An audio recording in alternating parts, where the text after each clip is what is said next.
whereas, WHEREAS, whereas.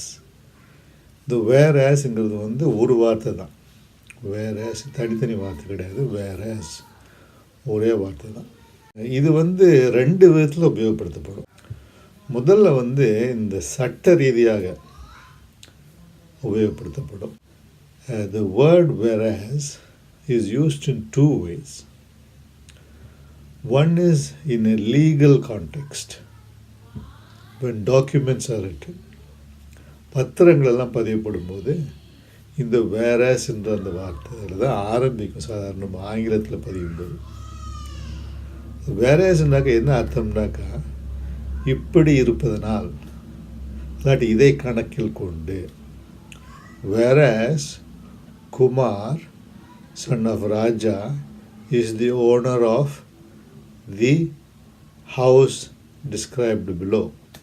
ராஜாவின் மகனான குமார் கீழே சொல்லப்பட்டுள்ள வீட்டின் சொந்தக்காரராக இருப்பதினால் இருக்கிறாரு. இப்படி ஒரு விஷயம் இருக்கு. இதனுடைய அடிப்படையில் இவர் வந்து இந்த வீட்டுக்கு சொந்தக்காரர், இல்லாட்டி இந்த நிலத்துக்கு இவர் சொந்தக்காரர்.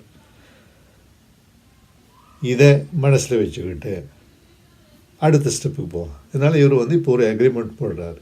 எதுக்கு? அதை விற்கிறதுக்கோ லீஸ் கொடுக்குறதுக்கோ இதுக்கு ஒரு அக்ரிமெண்ட் போடுறாரு.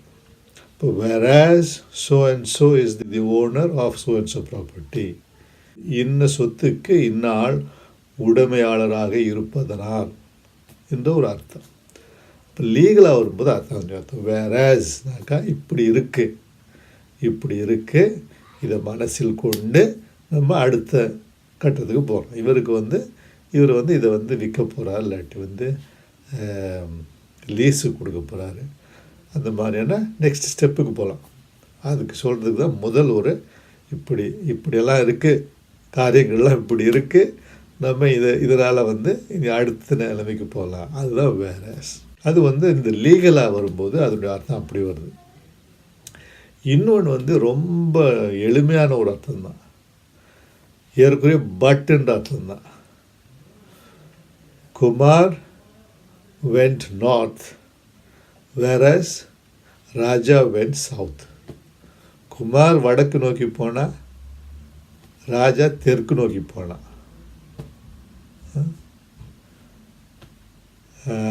India is a warm country, whereas England is a cold country. Kaveri is a river, whereas the Arabian Sea is a sea. ஒன்றா இருக்குது, இன்னொன்று இருக்குது, அவ்வளோதான். வேரஸ்ங்கிறது இந்த ரெண்டு அர்த்தம் தான். முதல்ல வந்து இந்த சட்ட ரீதியாக இந்த பத்திரமெல்லாம் பதியும் போது சொல்லக்கூடிய வேரஸ்னால் சங்கதிகள்லாம் இப்படி இருக்குது, இப்படி இருக்கிறதுனால இந்த விஷயத்துக்கு போகிறோம் அப்படி ஒன்று. இன்னொன்று வந்து இது இப்படி இருக்குது, ஆனால் இது இப்படி இருக்குது, அவ்வளோதான். The sky is blue, whereas the forest is green.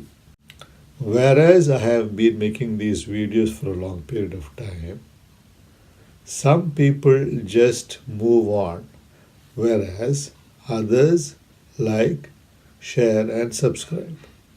I hope you are the second kind. Thank you. நன்றி, வணக்கம்.